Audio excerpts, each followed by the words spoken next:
बंगाल का एसआईआर विवाद बंगाल से लेकर दिल्ली और दिल्ली से लेकर सुप्रीम कोर्ट के बीच एक तमाशे की तरह बना हुआ है। 58 लाख नाम कटे सबसे पहले एसआईआर की जो पहली सूची है, उसके बाद 1.5 करोड़ लोगों को नोटिस भी भेजे गए। ममता बनर्जी को यह बात गले से नहीं उतर रही है, जबकि चुनाव आयोग का कहना है ये लोग या तो मृत हैं या फिर ये लोग यहां से जा चुके हैं। ये वही लोग हैं जो फिलहाल बंगाल में नहीं है। उसके बावजूद भी ममता बनर्जी इस बात को मानने के लिए तैयार नहीं है। तो सुप्रीम कोर्ट में क्या कुछ चल रहा है, एसआईआर को लेकर ममता दीदी ने क्या कुछ कहा है, और बंगाल में जैसे जैसे चुनाव नजदीक आ रहा है वैसे वैसे आखिर हालात कैसे बंगाल के बदल रहे हैं, इन सारे विषयों पर चर्चा करेंगे। मेरे साथ मौजूद हैं हरिशरण देवगन जी। सर, बहुत स्वागत आपका। बहुत बहुत शुक्रिया। Thank you. बंगाल में आप मौजूद हैं, मौजूदगी आपकी बंगाल में है फिलहाल, तो क्या कुछ चल रहा है बंगाल में, पहले तो यही बताइए। एक बंगाल में बहुत गर्मी है इस टाइम, भले वो वेदर की गर्मी है, टेम्परेचर की गर्मी है, और इलेक्शन बहुत गर्म होता जा रहा है डे बाई डे। जो नॉर्मली जो मुस्लिम डोमिनेटेड एरियाज हैं वहाँ पे माहौल बहुत तंग है और बहुत गर्म है ना। अभी जो छोटे माइनर और जो लेटेस्ट जो न्यू वोटर लिस्ट थी, जो न्यू वोटर्स थे जो अभी ऐड हुए पिछले 5-7 साल के अंदर, उनको दोबारा उनके लिए कैंपेनिंग करी जा रही है, उनको बुलाया जा रहा है, उनसे बात करी जा रही है। मैं बात कर रहा हूँ उस तरफ वालों की जो जो जो माइग्रेटेड वोटर्स थे। उनको उनको कॉन्फिडेंस में लिया जा रहा है। उनको बताया जा रहा है कि डोंट वरी, अगर हमारी सरकार आएगी तो हम तुम्हारे लिए लड़ पाएंगे, अगर हमारी सरकार नहीं आएगी तो हम तुम्हारे लिए लड़ नहीं पाएंगे। तो उनमें जो जोश भरा जा रहा है, रोहिंग्याज में जो जोश भरा जा रहा है, वो that can be in to a very damaging stage, और वो डैमेज करने के लिए भरा जा रहा है। अच्छा, आपने कहा कि मुस्लिम डोमिनेटिंग जो एरियाज है वहां माहौल तंग है। किस तरीके का तंग है सर, वो थोड़ा सा अगर बता पाए तो। जैसे जैसे मोहल्लों में होता है, जब आदमी होता है तो दो गुट हमेशा होते हैं, कांग्रेस, बीजेपी या टीएमसी या कोई भी जो भी मतलब एंटी एंटी गवर्नमेंट ग्रुप्स तो होते ही हैं।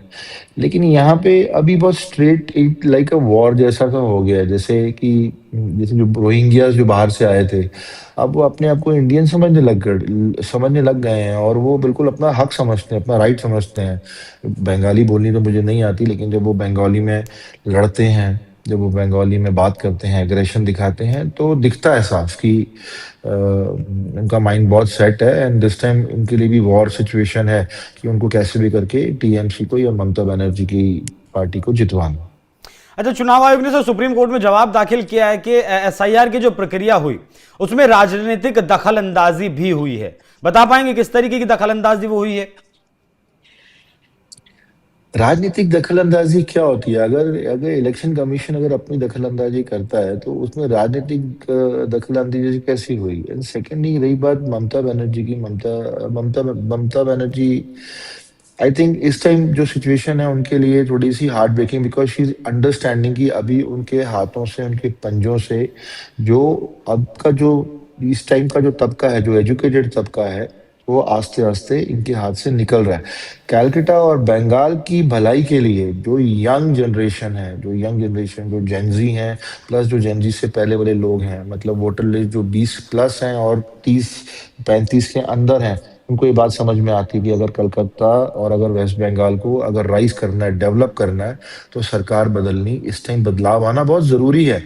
Academically, economically, financially, physically, mentally and psychologically. Main बात है साइकोलॉजिकली, आज भी जो बंगाल है, वेस्ट बंगाल, जो मेन पोर्ट रहा किसी जमाने में, है ना, जो ट्रेडिंग का बहुत बड़ा पोर्ट है और बहुत बड़ा हब रहा है वो इंटरनेशनल ट्रेडिंग का। ग्लोबली इसको बहुत ध्यान से देखा जाता है, मनी ट्रांजैक्शन के लिए बहुत हाई है, लेकिन सब चीजें बहुत पुअर सी हैं, गरीब सी हैं, डेकोरेटेड नहीं है। तो वो डेकोरेशन लाने के लिए या उसको कंसोलिडेट करने के लिए अगर इस बार अगर जो यंग जनरेशन अगर सामने आ रही है तो कोई बुराई नहीं। I think it's awaking state now. इस स्टेट का अवेकिंग प्रोसेस चालू है और मेरे ख्याल से ये अवेक हो रहा है। अच्छा सर, एक चीज और मैं सुनता हूं बंगाल के बारे में कि जितनी पॉपुलेशन, मुस्लिम पॉपुलेशन बताई जाती है वोटर लिस्ट के हिसाब से या फिर जनगणना के हिसाब से, उतनी मुस्लिम पॉपुलेशन नहीं है, उससे कहीं ज्यादा मुस्लिम पॉपुलेशन बंगाल में है। क्या वाकई में ये सच है? हाँ, एजुकेशन की कमी है। एक तो ऑब्वियसली मुस्लिम्स तो बहुत हैं ही है, मुस्लिम्स की population, percentage of Muslim city, जो मुस्लिम परसेंटेज है वो हिंदू परसेंटेज से बहुत ज्यादा है। बट इतनी ज्यादा भी नहीं है कि जो बिल्कुल एक्नॉलेज करी जाए, तो एक्नॉलेज करने जैसा कुछ नहीं है वहाँ पे। एंड सेकेंडली, जो अब बड़ी भी हैं, ये सारी की सारी पिछले 7 साल अगर आप ध्यान से देखो, जो 52 जो भी वोट काटे गए हैं, या जिन जिनको रिवॉर्ड के लिए बुलाया गया था, जो लोग रिवॉर्ड के लिए नहीं आ पाए, राइट, और अगर उनको हियरिंग पे बुलाया, अगर वो हियरिंग पे नहीं आए, तो डेफिनेटली उनका वोट काटना बनता था। तो अभी जो नेगोशिएट होके जो लिस्ट बनी है, वो प्योर इंडियन लिस्ट है। उसमें भी अभी बहुत दाग है, इसमें बहुत सारा बेनिफिट ऑफ डाउट उनको दिया गया जिनके बाप दादा बांग्लादेश से इन कलकत्ता आए थे काम करने के लिए। तो उनके बच्चों को फिर भी बेनिफिट ऑफ डाउट कहीं ना कहीं दे दिया जा रहा है। तो जो दैट इज लाइक 58 लाख का आंकड़ा ह्यूमैनिज्म, आया था मतलब वो वही रहेगा या कुछ बढ़ेगा ये आंकड़ा? बहुत बढ़ेगा जी। अभी बढ़ेगा और? ये बहुत बढ़ेगा, हाँ बहुत अच्छा, जो बढ़ेगा नोटिस ये, दिए गए बहुत थे बहुत 1.5 करोड़, बढ़ेगा। उसमें से भी इस 58 लाख की तरफ जुड़ेंगे नाम? नहीं, जो हियरिंग्स के लिए जो नोटिस दिए गए थे, वो हियरिंग्स के लिए लोग आए नहीं, बिकॉज कलकत्ता में ही थोड़ी है बंगाली। पूरा हिंदुस्तान में फैला पड़ा है। भले वो दिल्ली है, दिल्ली में हमारे लोग हैं, जो सर्वेंट सर्वेंट लॉबी है, मद्रास में है, कल अपने आंध्रा में है, बैंगलोर में है, बॉम्बे में है। तो आना आसान भी नहीं है उनके लिए। और जो लोग आ रहे हैं अपनी हियरिंग के लिए, जो अपनी हियरिंग करवा रहे हैं, उनके नाम वोटर लिस्ट में नहीं काटे जा रहे। जिन उन्हीं के नाम कटे गए हैं जो जो हियरिंग के लिए नहीं आ पाए। हियरिंग मतलब जो लेबर है, जो काम करती है, सबको हियरिंग के लिए बुलाया गया था, अच्छा, ममता जिसका बनर्जी ने जो बायोमेट्रिक सुप्रीम और कोर्ट उनकी में किया उस पर क्या प्रेजेंटेशन। कहेंगे? नहीं, देखो, पहली बात तो ये मेरे को जो समझ में आता है, जो मेरे को जितनी थोड़ी सी बात है, अगर आप एक लॉ प्रैक्टिस नहीं करते, अगर आप लॉ प्रैक्टिस नहीं करते, फिर भी आप बेंच के सामने खड़े हो, आप आर्ग्यूमेंट में हो और आप अपना केस रिप्रेजेंट कर रहे हो, तो मुझे जहां तक मेरी समझ कहती है, अगर आप उस लॉ को प्रैक्टिस ही नहीं कर रहे, फिर भी आप अपने आप को रिप्रेजेंट कर रहे हो, तो ये शो बिजनेस हुआ। ये लॉ प्रेजेंटेशन नहीं हुई, जस्टिफिकेशन नहीं है अपनी बात को प्रेजेंट करना। तो वो आई, उन्होंने पावर शो किया और वो चली गई। बट वो टेक्निकली देखा जाए तो वो करेक्ट है ही नहीं, और बेसिकली वो कोर्ट की तौहीन है। हम्म। कोर्ट की जो तौहीन। बैकअप अच्छा, तो एक था और उनके पास, हाँ, जी, कोर्ट जी बोलिए। जो बैकअप था उनके पास, बैकअप तो था वकीलों का, लेकिन अल्टीमेटली दलील जब वो खुद दे रही थी, तो ऑब्वियसली अगर आप ध्यान से सुने उनकी दलील पे, तो सिवाय शाउटिंग के ना तो उसके अंदर कोई कंप्लायंस था, ना उसके अंदर कोई रिप्रेजेंटेशन थी। सिवाय उसमें शाउटिंग और येलिंग के सिवा क्या था? और ये प्योर प्योर कोर्ट की तौहीन थी, क्योंकि वो ममता बनर्जी चीफ मिनिस्टर है एक स्टेट की। इसके लिए शायद बेंच भी यहाँ पे अपनी चुप्पी बना गया। अच्छा सर, एक और कंसर्न वाली बात मुझे नजर आती है बंगाल में। जैसा हम पिछला रिकॉर्ड बंगाल का देखा है, ईडी की टीम पर हमला, सीबीआई की टीम पर हमला, हाल फिलहाल में जो चीफ इलेक्शन थे उनके ऑफिस के बैरिकेडिंग तोड़ी गए, वहां घुसने की कोशिश की गई। तो ऐसे में जो हिंदू वोटर है ऐसी जगह का हिंदू वोटर, जिस गांव में या फिर जिस शहर में मुस्लिम पॉपुलेशन ज्यादा है, जिस कस्बे में मुस्लिम पॉपुलेशन ज्यादा है, वहां का हिंदू वोटर क्या निकल पाएगा? क्या वो बीजेपी को या फिर अपनी पसंद की पार्टी को वोट दे पाएगा? ऐसे हालात आगे बनते हुए दिखेंगे? इस टाइम अगर ग्राउंड लेवल पे अगर आप देखो ना, तो इस टाइम बहुत ज्यादा डिपेंडेंसी है। इस पूरे इलेक्शन प्रतिक्रिया की सारी डिपेंडेंसी है पुलिस पे।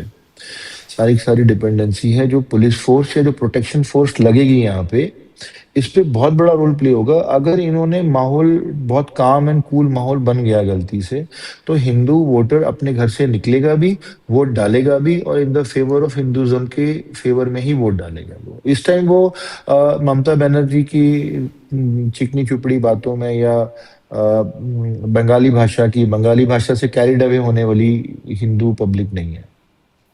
अच्छा, पुलिस की आपने बात की, पुलिस को लेकर तो चुनाव आयोग ने भी सुप्रीम कोर्ट में कहा कि आदेश ही नहीं मानते ममता की पुलिस जो है, राज्य पुलिस जो है।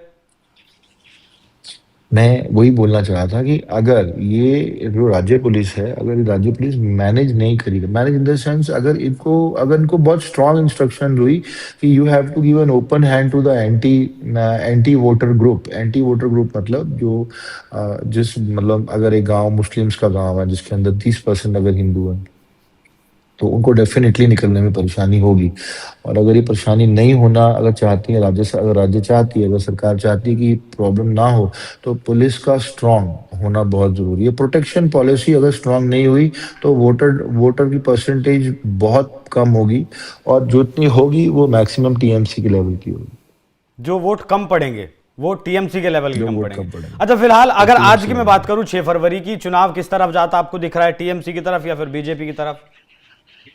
नहीं, एक बात बहुत माइंड सेट है इसके अंदर कि जो यंग जनरेशन है, वो यंग जनरेशन पहली बात तो कंफ्यूज नहीं है। दूसरी बात, जो बाकी राज्यों में जो डेवलपमेंट देखा है, तो उनके मन में भी ये बात आती है कि बाकी राज्य अगर डेवलप हो सकते हैं तो हमारा राज्य क्यों नहीं डेवलप हो सकता। फिलहाल तो ये बात बहुत क्लियर है पुनीत जी की, जो ये नई जनरेशन है जिन्होंने पूरा भारत विकसित होते हुए देखा, लेकिन उन्होंने ये देखा कि पूरा भारत विकसित हो रहा है लेकिन हमारा वेस्ट बंगाल विकसित नहीं हो रहा है। तो ये बात उनको भी समझ में आती है, जो बूढ़े हैं उनको भी समझ में आती है, जो मध्यंतर मिडिल के लोग हैं उनकी, गरीब को भी समझ में आ रही है, अमीर को भी समझ में आ रही है, और मीडियम क्लास की फैमिली को भी समझ में आ रही है। सिर्फ उनको समझ नहीं आ रही जो प्रॉपर ममता बनर्जी के फैन हैं, और जो माइंडसेट टीएमसी के लिए, जो जिसको हम अंधभक्त, बहुत फेमस वर्ड है आज के डेट में, अंधभक्त, जो अंधभगत हैं ममता बनर्जी की पार्टी के, उनको ये बात समझ में नहीं आ रही। लेकिन जो यंग जनरेशन है उनको भी अपना स्टेट डेवलप देखना चाहते हैं, वो लोग जो बड़े बुजुर्ग वो भी अपना चाहते हैं। और इस टाइम चीजें बहुत स्ट्रांग है।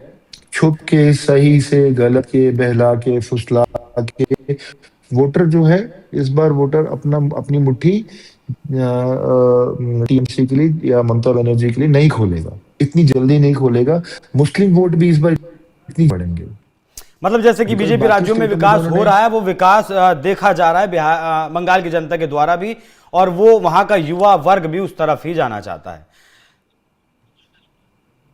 बिल्कुल सही समझा। जो क्योंकि मैंने कुछ ग्रुप में बात करी, जो मुस्लिम समुदाय के कुछ लीडर्स हैं, उन लोगों ने बात करी, तो मुझे भी बात समझ में आई कि वो अपनी मुट्ठी, जो हर बार अपनी मुट्ठी खोलते थे ममता बनर्जी की पार्टी के लिए, इस बार वो ममता बनर्जी की पार्टी के लिए अपनी मुट्ठी जल्दी नहीं खोलेंगे। मतलब जगह जगह सभा, उनको भी समझ में आता है अगर बाकी पूरा देश अगर विकसित हो रहा है तो भारत का बंगाल जो देश है वो भी उसका हिस्सा, उसका अंग है, और वो डेवलप नहीं हो रहा just because of the state policy. वहां पे लूटपाट मची हुई है, करप्शन हाई है, एंड कॉम्प्लिकेशन बड़ी हाई है, सरकारी कामकाज बहुत वन वे ट्रैफिक में है, मुस्लिम मतलब कास्ट बांटे हुए हैं। पर अभी जो टुगेदरनेस शुरू हुई है वो बहुत पावरफुल है, और मेरे ख्याल से उसका रिजल्ट आपको देखने को बहुत जल्दी मिलेगा मार्च में, और ये वन वे ट्रैफिक हो जाएगा। बहुत धन्यवाद सर जुड़ने के लिए। बाकी बंगाल में चुनाव, एसआईआर और फिर किस तरफ बंगाल का चुनाव जा रहा है उस पर हमने चर्चा की, और आपके सामने बंगाल में फिलहाल क्या चल रहा है वो रखने की कोशिश की। बाकी आप लोग बंगाल के विषय पर क्या कुछ सोचते हैं, कमेंट बॉक्स में अपनी राय जरूर दीजिएगा।